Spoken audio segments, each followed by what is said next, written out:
सबकी जुबान पर होता है कि buy on rumours sell on news. News तो देखिए अब ऑलमोस्ट कंफर्म है। बाजार रिकॉर्ड हाइज पर हैं। मिड कैप स्मॉल कैप में हम देख रहे हैं कि लगातार रौनक है। कई सारे सेक्टर्स भी उसमें अपने योगदान दे रहे हैं। आपको क्या लग रहा है, क्योंकि ये उम्मीदों के मुताबिक नहीं, उम्मीदों से तो बहुत बेहतर नतीजे हम कहेंगे बीजेपी के परस्पेक्टिव से।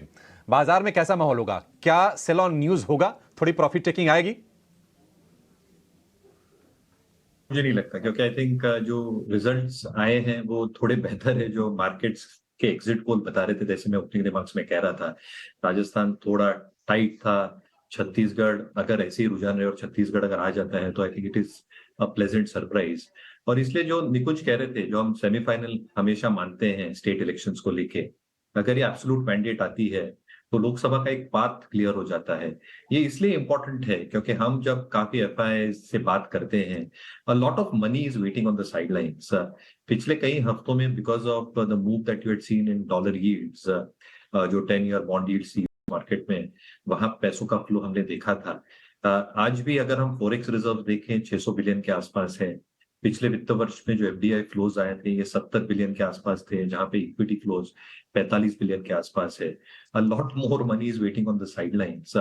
और ये पैसा इसलिए रुका हुआ था क्योंकि उनको ये देखना था कि स्टेट इलेक्शंस के रिजल्ट्स कैसे आ रहे हैं, is there some trend for general elections. तो अगर ये स्टेट इलेक्शंस का मैंडेट ऐसे ही बरकरार रहता है तो एक ट्रेंड बहुत क्लियर हो जाएगा, which means there is a wall of money waiting outside to come in because of political stability. दूसरा जो इकोनॉमिक स्टैंड पॉइंट है, जो स्टेट डेफिसिट्स की कुछ बात कर रहे थे, I think markets was also fearing that कि अगर काफी फ्रीबीज या सब्सिडीज वाली चीजें होती हैं स्टेट लेवल पे तो स्टेट डेफिसिट जो होते हैं वो काफी बड़े हो जाते हैं, स्टेट बोरोइंग्स बड़ी हो जाती है, वो सेंटर पे रिफ्लेक्ट होती है। And even if gross collections, GST हो, टैक्स कलेक्शंस हो, सेंट्रल लेवल पे बोरोइंग बढ़ने के कारण फिस्कल डेफिसिट्स एक्सपेंड होने की एक पूरी पूरी शक्यता रहती है, जो शायद एक कंस्ट्रेंड वे में रहे because BJP is focus solely in terms of infrastructure rural growth. Having said that, मुझे लगता है आई थिंक जो रूरल फोकस्ड और जो डोमेस्टिक केपेक्स स्कीम्स है ये अभी भी बरकरार रहेंगी, क्योंकि जितनी केपेक्स हो सकती है अगले कुछ वर्षों में आई थिंक वो काफी सिग्निफिकेंट हो सकती है। तो रूरल ओरिएंटेड स्टॉक्स जैसे two wheelers, auto ancillaries, affordable housing, cement, ये सारी चीजें, इंफ्रास्ट्रक्चर, ये सारी सेक्टर्स और stocks within the sectors बिल्कुल फोकस में रहेंगी। Markets obviously I think will react very very positively.